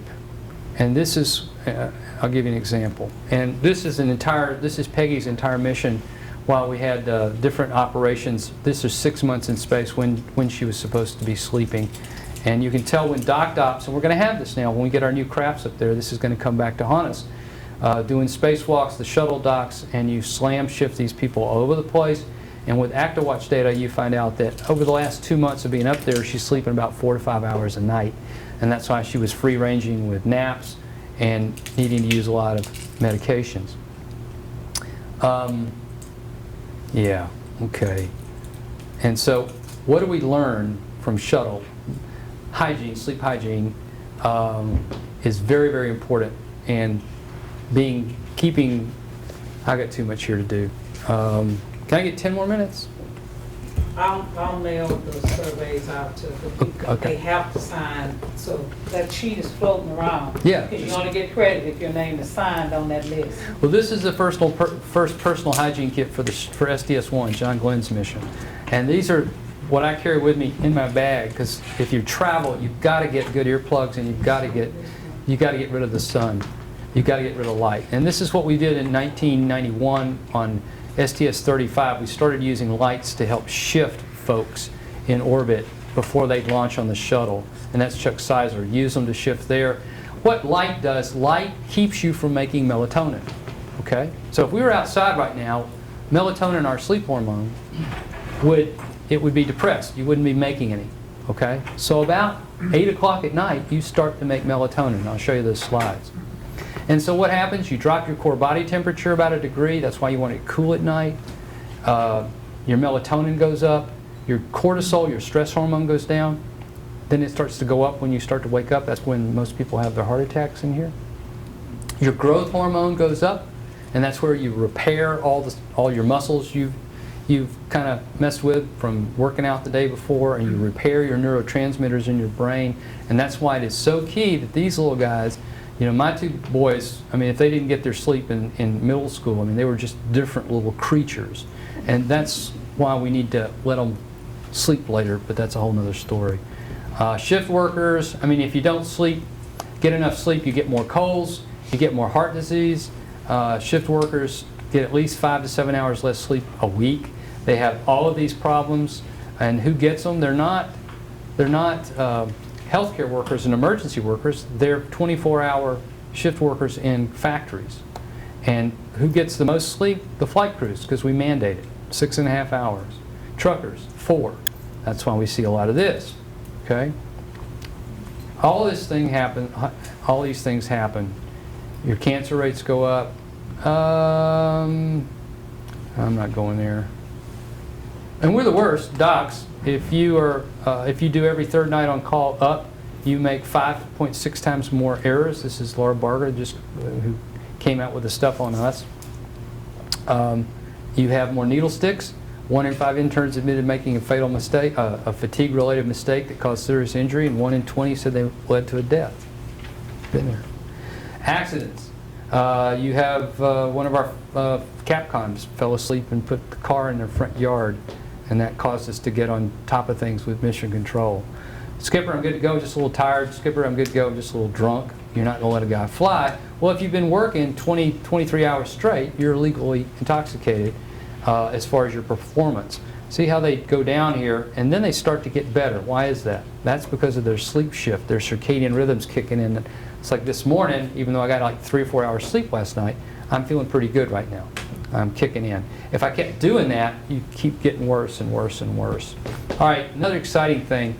Light just doesn't suppress melatonin. It also hits the back of your retinal ganglia and makes this thing called melanopsin, which is an alertness pigment, okay, which alerts you.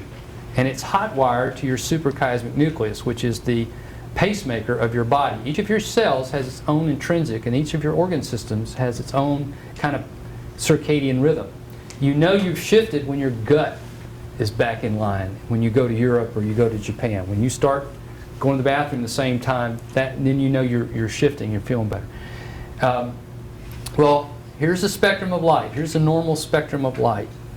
This is the normal spectrum. This is, if you were outside right now, this is what your back of your retina would be seeing. This is what we're seeing right now, and this is what we see on space station. This is what they were going to give us on station with our new LED lights, and we talked them into this. And we'll tell you what else we did. So this spectrum of light is the most powerful suppressor of melatonin and the most powerful maker of melanopsin. So this is light in a box. And now with LEDs, you know,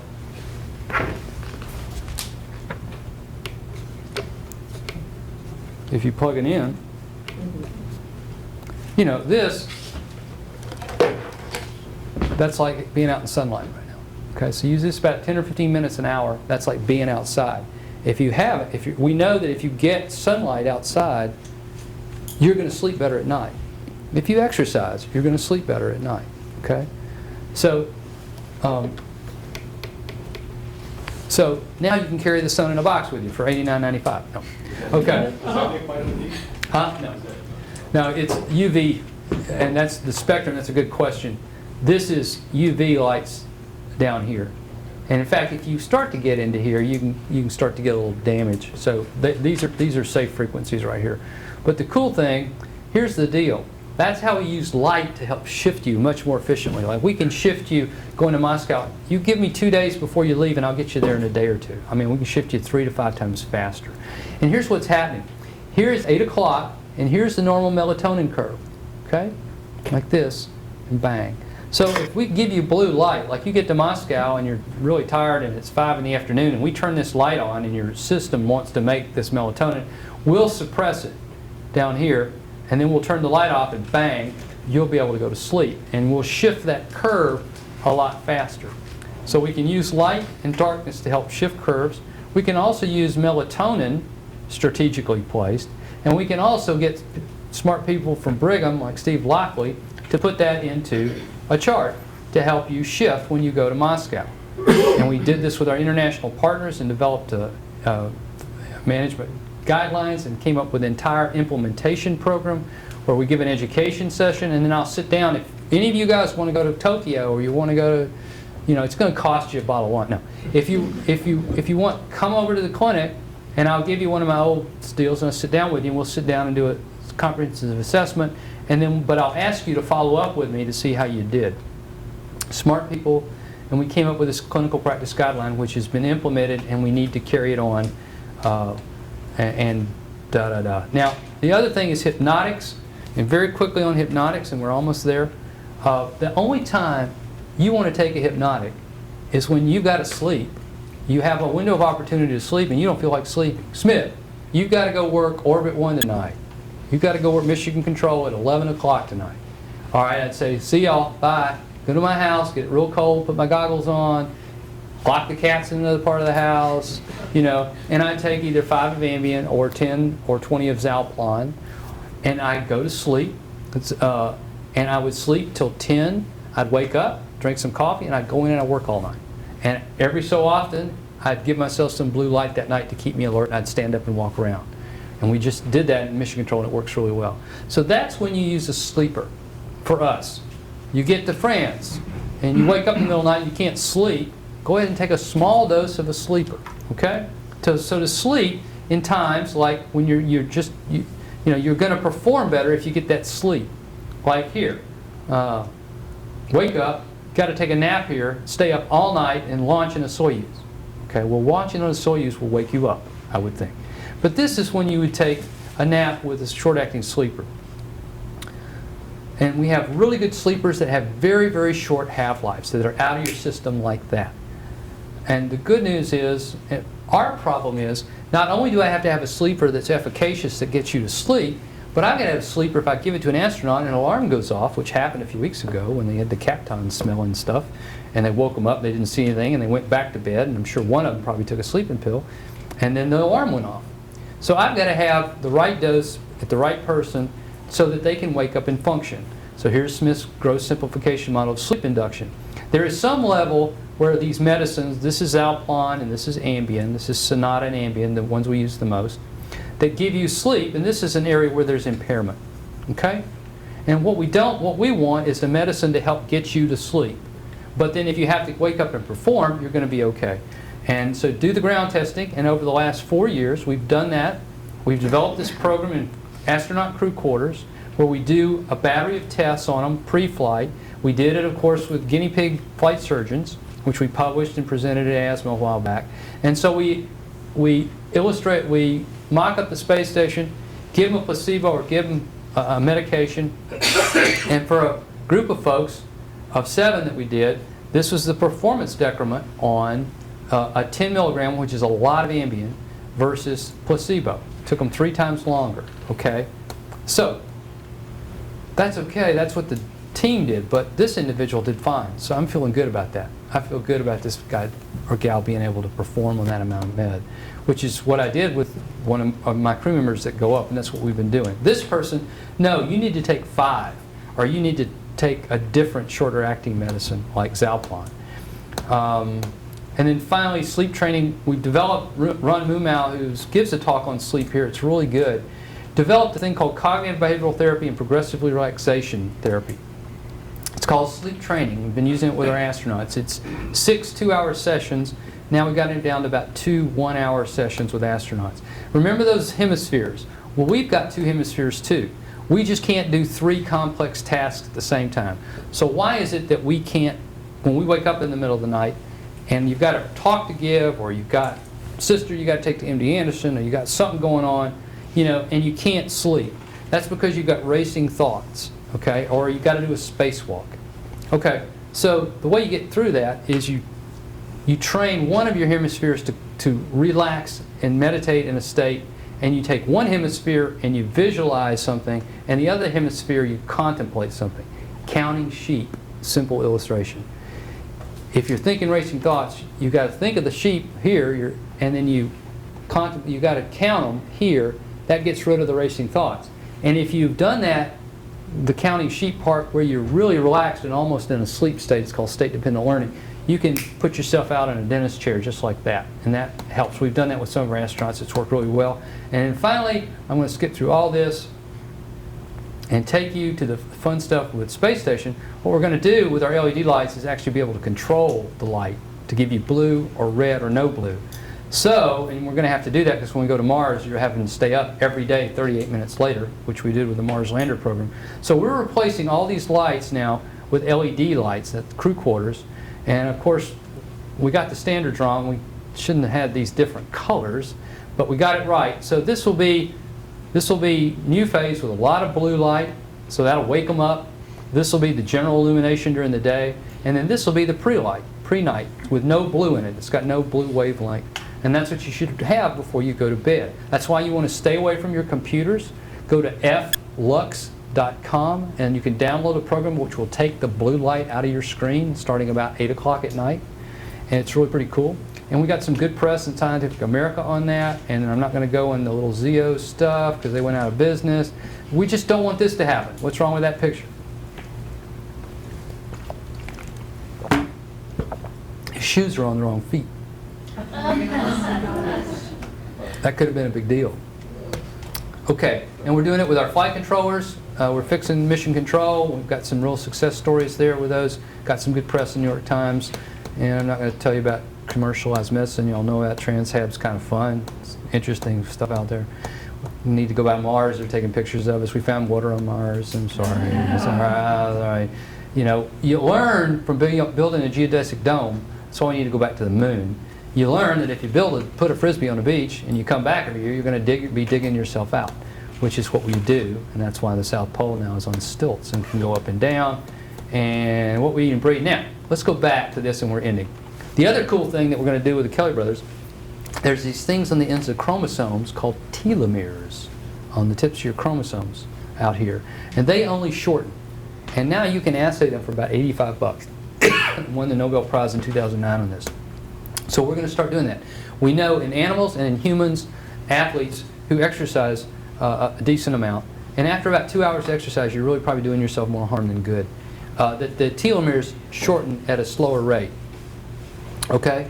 And so not only can we test and see how much DNA damage you had, but now we can see how much of your life force of your cells' DNA is actually burned up and how well you aged over that year. And we're going to do that on the Kelly brothers, and that's Susan Bailey, Colorado State, we're working with on that. Finally, centenarians. Last 3 slides. What do they have in common? Centenarians, not all centenarians are alike. They vary widely in years of education, socioeconomic status, religion, super religious, super atheist, patterns of diet, strictly vegetarian to extremely rich in saturated fats. Okay? But what do they all have in common? Nobody's fat, especially in men, obese. Nobody has a substantial smoking history.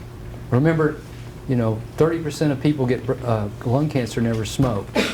Okay, so our environment is important, what we breathe. Centenarians are able to handle stress. Okay, and so if you can't handle stress well or you don't handle it well, there are tons of techniques out there to go and figure out how to handle stress. 10% of the stress, it's how 90% of the stress is how we have actually viewed the information we got and react on it versus thinking about it. And exercise is probably the #1 thing to help you with stress. The other neat thing is 15% of people who make it to 100 don't have any demonstrable disease. 43% at the age of 80 get their disease, have disease after 80, they make it to 100, like hypertension or something like that. 42 or arthritis or something.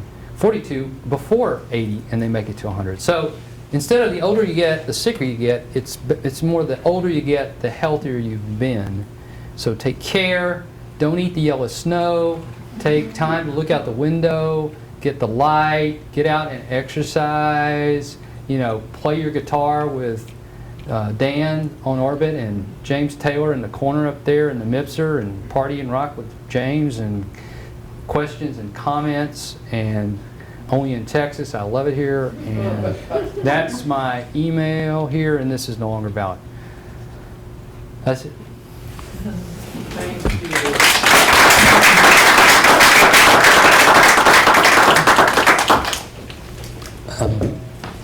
Well, I got 5 seconds. Thank you all.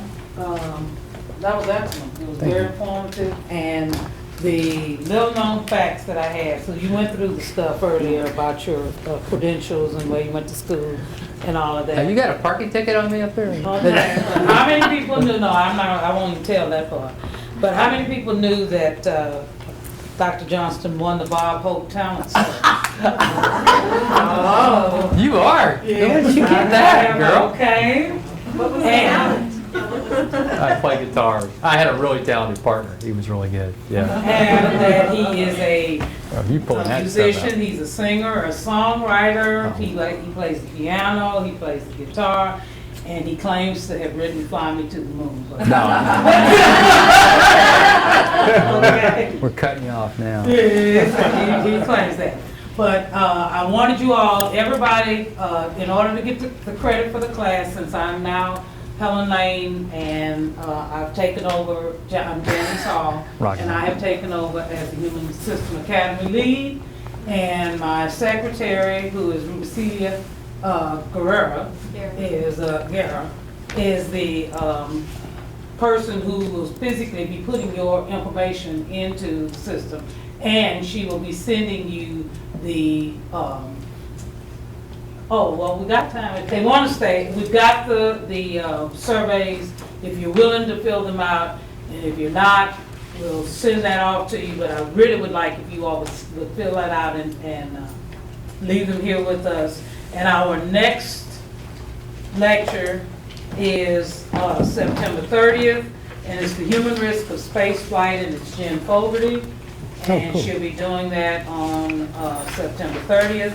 And Ruby is the person who has everybody's records. And so bottom line, if you want to know how close am I to getting my ROI, she has gone through exhaustively now and can tell you where you stand as far as your required classes, where you stand as far as your elective classes, where you stand as far as the tours.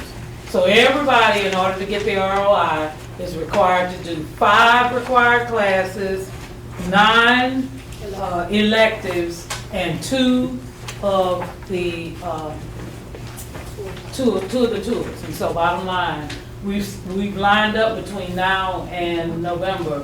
I just gave you the thing for September, but we've lined up 2 tours that we're going to post all of this on the Human System Academy calendar, so you can see where it is. And I hope you all will join us. And you're welcome to come to all of these. And thank you again, thank you. When I contacted him, he very graciously agreed to do this. And so I appreciate It you. was fun. Yeah, good. And we thank you. Do you have any questions? Yes, I have 2 questions. One of them is regarding the gene test. Yeah. Is there a way to do that anonymously? You can, that's a good question. In fact, let me just go online here. I was planning to do that. This is, you go online, you Google 23andMe, and this is a spinoff from one of the owners of Google. It's, you can go and do the kit, and they will give you your ancestry stuff. Like, let me just, I'm online here, let me, let's see, and it says that, so let me sign in. And I go to 23andMe again. I have no financial connections with these folks. It's just, I've talked to their medical director, their lead, and it tells you, your ancestry, tells you how much Neanderthal you've got in you. I've got a little more than I should, but actually that's good. I was hanging out with wild and crazy people that could get across the ice, But it tells you your health risks. And you can go there and it tells you your strengths, your weaknesses, and I've already told you mine, but you're not going to get this until the FDA unbridles it. So I don't have the BRCAs, which if you have a BRCA in your male, you have higher risk of prostate. I do have this Alzheimer's risk that I mentioned to you. I have a little higher colorectal cancer risk than the 5.6. You can go and look at all the traits that you have some mild elevations in. Like, what does it mean to have, the normal is 1.6% for Parkinson's, I'm 1.9.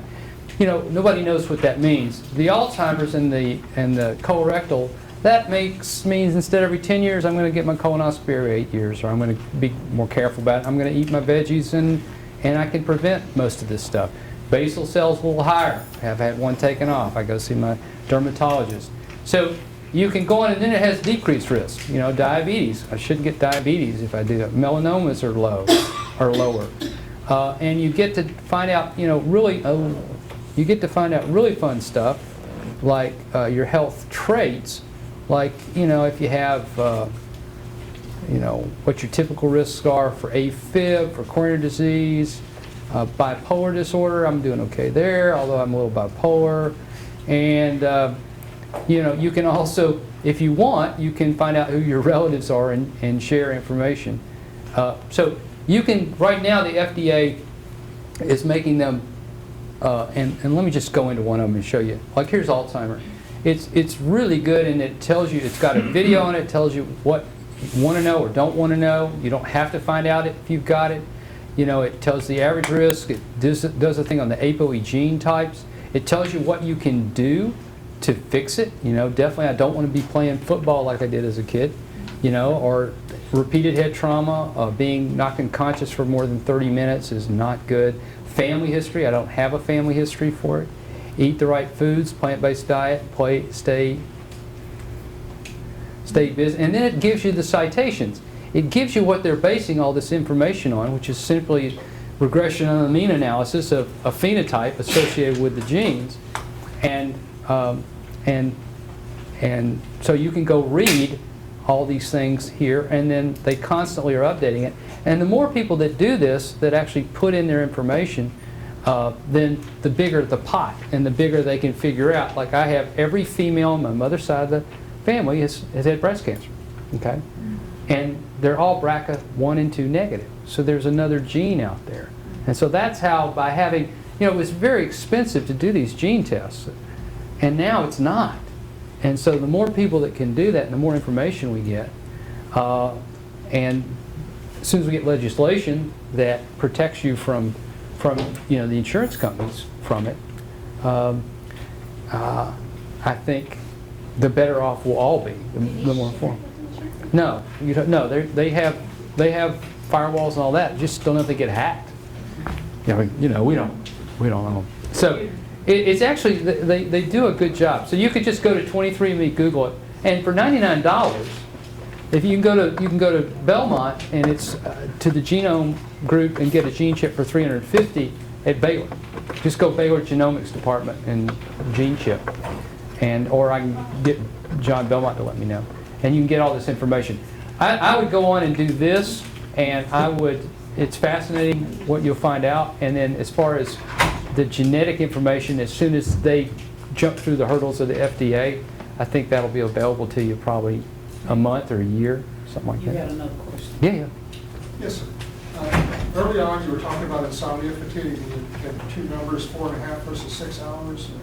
Whether it was misaligned or aligned. Yeah. What does that mean? Great question. That's when you're misaligned. That's when you're doing those doc-dops. In other words, the times where they got into real trouble is we always protected the shuttle crew, because they had to go up there and it's just nonstop, and it's spacewalks and that kind of stuff. So what we would do is we could shift them on the ground very effectively, and it was harder because we didn't have the lights and all to shift people in orbit like the folks. So when you are, come on now, where is it? That makes sense to me. Yeah, so it's misaligned is when you've got doc-dops, shuttles coming up, and you're slamming the crew on orbit to meet up with them and to do the spacewalks with them. And that's where we got into trouble. Now remember, the other thing that we could have done on that mission is their descending and ascending shuttle landings into Kennedy. And that makes a big difference. If we'd shifted Peggy's stuff, we wouldn't have had that problem. Why can't I? Oh, here it is. Yeah. So what we should have done here is, this was for a ascending landing into Kennedy this way. If you go over the country, which we didn't like to do after Columbia, but if you came in descending, then this shift, they would have gone this way. So we would have slammed them here, and then they would have shifted later and later and then synced up. What we did here was slammed them to here, and right about here they're doing okay, and then here they're starting to decompensate, and then we slammed them back, and then we packed in this 2 weeks with scheduling. So that's just the way it works. And that's when you need to use meds and you need to have timeouts. You know, you need to just say, and we did that on myeloduration missions. We had a couple instances we just said, stop. You got to stop. We're going to stop, okay? And it worked. But it's being able to say that sometimes it's kind of hard. I have an additional question. You talked about veggies, but do you include starches when you say veggies? No, what I'm saying with complex carbohydrates, you know, there's carbohydrates, which are simple sugars, okay? And those are breads and potato chips and those sorts of things. They're simple sugars. They're just sugar. I mean, there's nothing different in a piece of white bread than go ahead and giving you a little sugar. There's no, except they've added some nutrients to it. You need fiber. What sugar does is if you've given a bolus of, you know, simple sugars, it's going to quickly raise your blood glucose level. You know, your sugar level is going to go up, and then you make insulin, and then you're living like this, and that drive, the insulin goes up, and then your sugar dives. You know, it's better to eat a lot of little meals, eat complex carbohydrates. The whole glycemic index is a meal or a protein, a little bit of fat, a little bit of protein, a little bit of or complex carbo, which is a complex carbo is something that's going to feed into your system slower. Like a piece of broccoli, okay, has got fat in it. A tomato has 6%, 8% fat. You can squeeze a tomato, and that's what I cook with, okay? Or I use diced tomatoes, and that's my oil. So there's fat, it's vegetable oil, okay? It's just natural, it's there, and it's like orange juice. Orange juice is about as bad as a Coca-Cola, unless you're getting the pulp and the rest of the orange with it, because you're getting 120 calories worth of pretty good sugar, okay? That's why we give orange juice to people who have taken too much insulin and they've dropped their sugar so low, okay? Because it's rapidly absorbed. It's the quick bolus of sugar, whereas if you eat the orange, you're going to get the same amount of sugar, but you're also going to get fiber and protein and even a teeny bit of fat in that. And so that feeds into your system slower. So you're living more like this instead of doing this. Okay. So when I say complex carbos are vegetables that have proteins, fats, and sugars in them, but they just feed better. Did that make sense?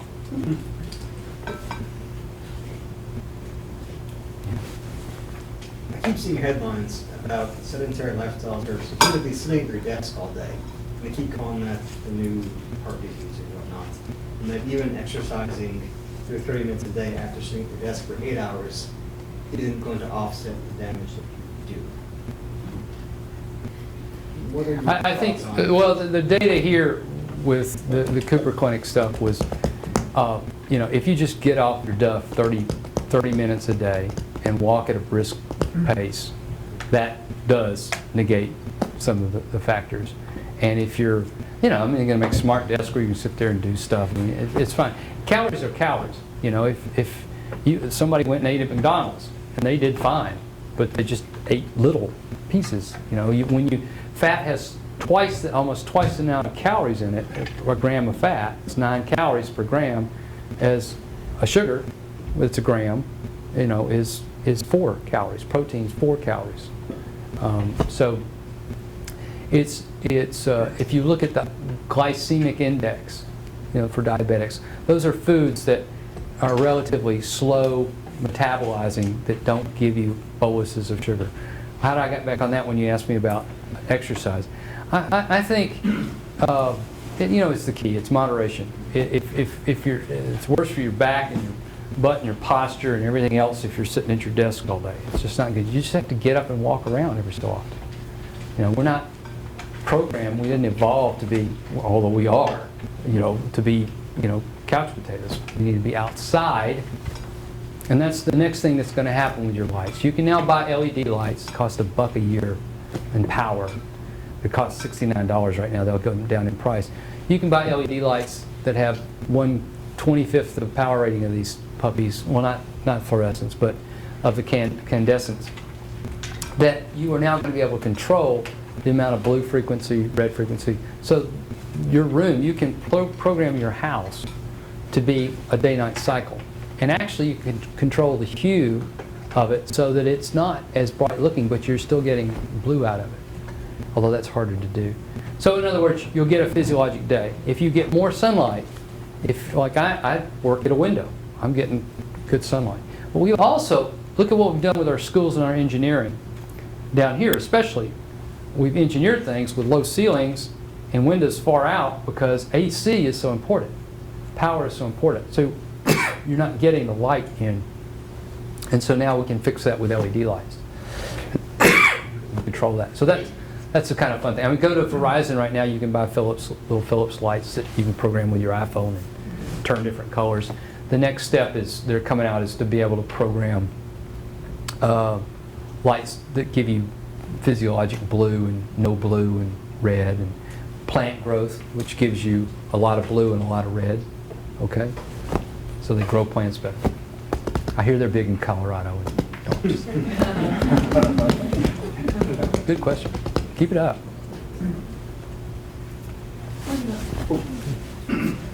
I was just wondering, when you're talking about the light and the melatonin, what about blind people? How does the light affect their physiological? Yeah, that's a good point. In fact, they just came out with Steve Lockley is coming out with a melatonin. They've come out with a melatonin preparation. You just take oral melatonin. That helps them.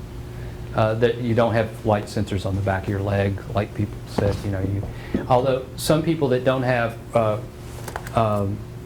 rods and cones, what you didn't see in that photo is there are certain people that are born without rods and cones that still have melanopsin ganglion. They found, this was NASA research that they found this out from looking at frogs and reptiles.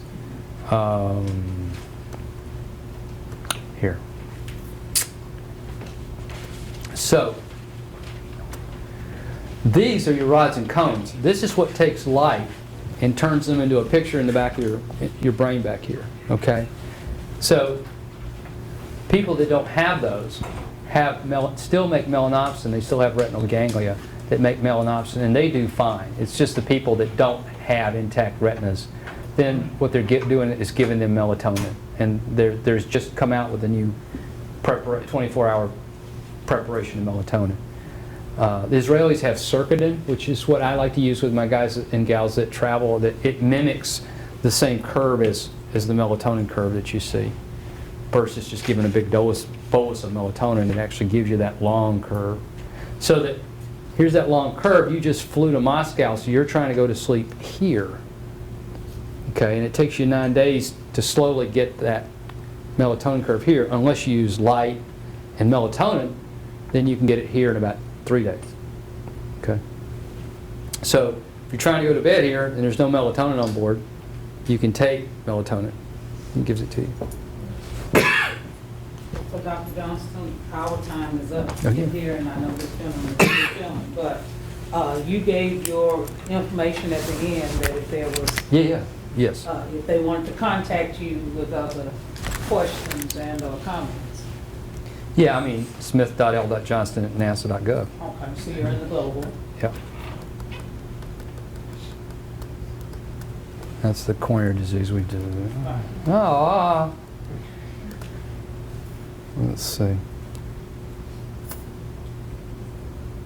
was gonna say it was at the end. Yeah, right here.